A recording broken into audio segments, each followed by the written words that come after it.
दोस्तों, ये कहानी है एक भाई बहन की, जो एक किताबी दास्तां है। भाई बहन की कहानी कैसे एक मोहब्बत में बदल जाती है, इस कहानी में सुने। क्या भाई बहन में भी ऐसा हो सकता है? ये आपको आज पता चल जाएगा। मेरा नाम शबाना है। मेरा बड़ा भाई काशिद 12वीं में पढ़ता है।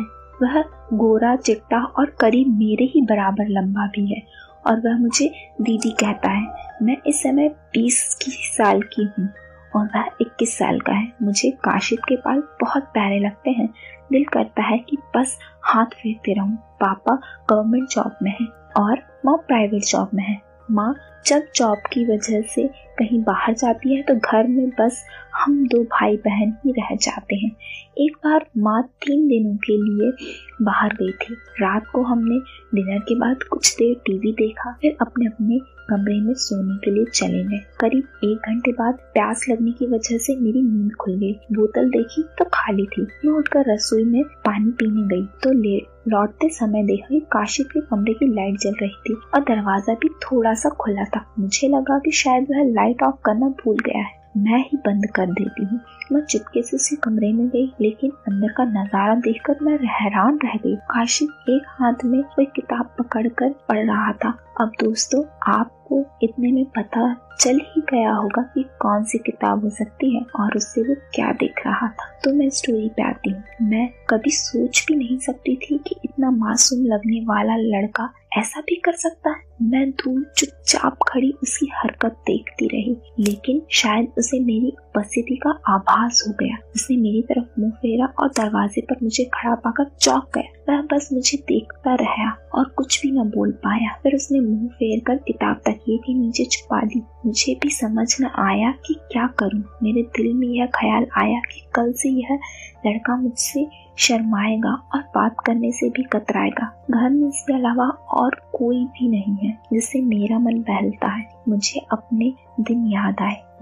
मैं और मेरा एक कजिन इसी उम्र के थे जब हमने कुछ अच्छे पल गुजारे थे। अच्छे पल से आप सभी समझ गए होंगे मैं कौन से अच्छे पलों की बात कर रही हूँ। फिर मैं सोची उसमें कौन सी बड़ी बात हुई अगर यह कर रहा था तो। मैं उसके पास गई और उसके कंधे पर हाथ रखकर उसके पास ही बैठ गई। वह चुपचाप रहा। अरे यार, अगर यही करना था कम से कम दरवाजा बंद कर लिया होता। वह कुछ नहीं बोला, बस मुंह दूसरी तरफ किए रहा।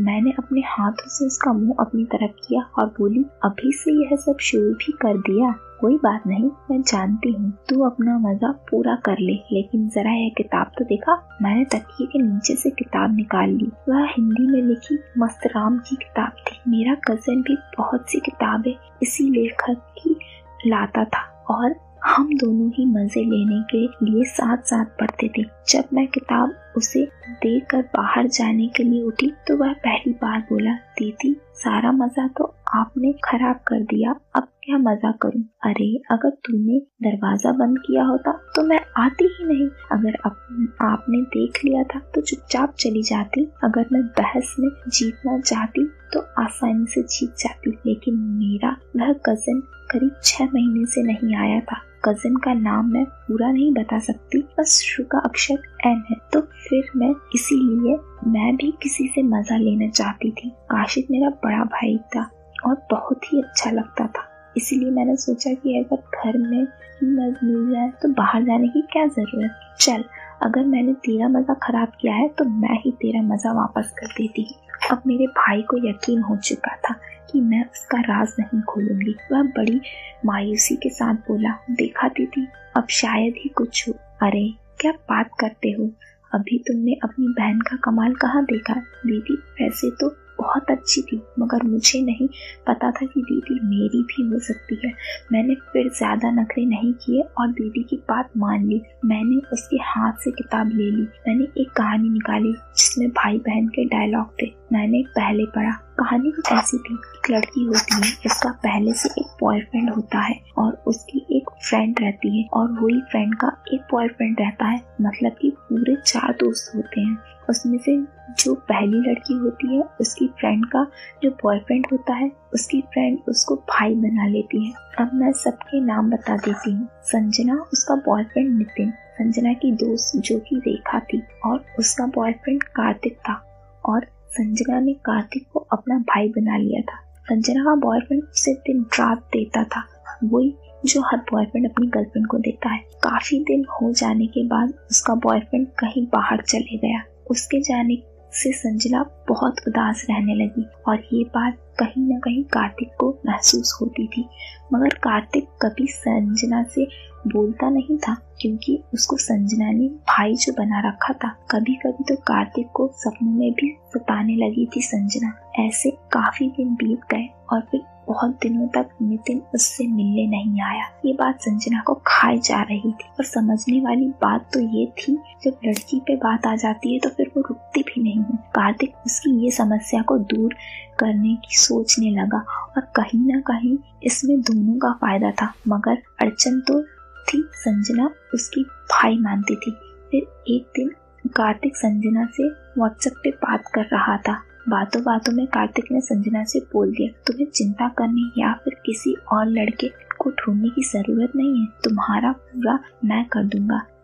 कहीं ना कहीं ये बात संजना को पसंद तो आई, मगर फिर वो ये सोच रही थी कि अगर ये बात रेखा को पता चल गई, फिर जल्दी से कार्तिक के सामने ये बात रख ही दी कि अगर ये बात रेखा को पता चल गई तो मेरी दोस्ती मेरे बचपन की फ्रेंड रेखा से टूट जाएगी। कार्तिक ने फटाक से जवाब दिया, इस बात का तुम बिल्कुल तनाव मत लो, मैं किसी को पता नहीं चलने दूंगा और तुम भी किसी को मत बोलना। फिर कार्तिक ने पूछा कि कब मिल रही हो? फिर उसने बोल दी कि या तो फिर मेरे रूम पे आओ, फिर मिलेंगे और मजे उठाते हैं। बातों ही बातों में संजना ने और वो बोल पड़ी कि मजे तो तुम्हें चाहिए। नहीं नहीं कुछ नहीं बोली। कार्तिक ने उसी वक्त पूछा कि क्या बोली तुम?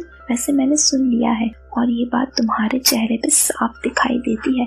वो बोली कार्तिक ने हंसते हुए पूछा, जल्दी बताओ फिर कब मिल रही हो? संजना बोली, मैं तो अभी मिलना चाहती हूँ, तुम वही रूम पे तैयार रहना। कार्तिक बोला, मैं तो 4 महीने से तैयार बैठा हूँ। फिर संजना जैसे तैसे करके कार्तिक के रूम पे आ गई और सभी चीजें तय ही थी और कार्तिक और संजना ने जी भर के मजे किए। मैंने उसके हाथ से किताब लेकर कहा, अब इस किताब की कोई जरूरत नहीं, देख अब तेरा कैसे मैं काम खत्म करती हूँ। अच्छा चल अब सो जा, नींद अच्छी आएगी और आगे से जब ये करना हो तो दरवाजा बंद कर लिया करना। अब क्या करना?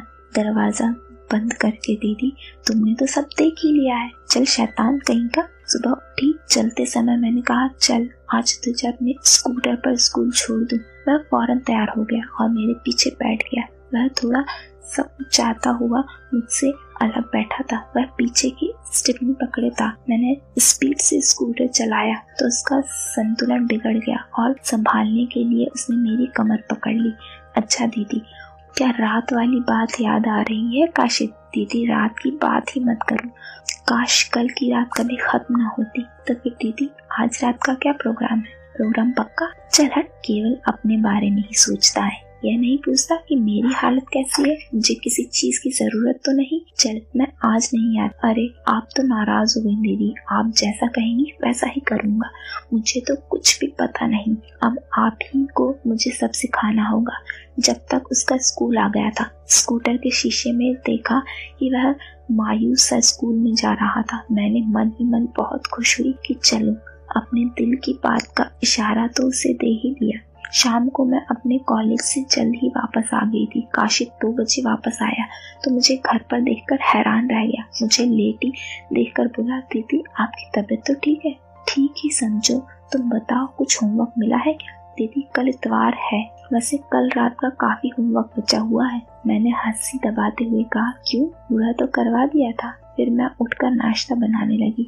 मन में सोच रही थी कैसे इसको लड़की पटाना सिखाऊं। लंच पर उससे पूछा, अच्छा ये बता तेरी किसी लड़की से दोस्ती है? हाँ दीदी सुधा से। कहाँ तक? बस बातें करते हैं और स्कूल में साथ ही बैठते हैं। मैंने सीधे बात करने के लिए कहा, दीदी आप कैसी बात करती हैं? वह शर्मा गया तो मैं बोली, इसमें शर्माने की क्या बात है, सुधा के बारे में बहुत सोचता है लेकिन दीदी ख्याल में होता है। तो इसका मतलब है कि तू जाता है? मैंने कहा, उससे ज्यादा तो और एक है चाहता हूँ जो मुझे बहुत ही अच्छी लगती है, जिसकी कल रात ख्यालों में उसने सर हिलाकर हाँ कर दिया, पर मेरे बार बार पूछने पर भी उसने नाम नहीं बताया।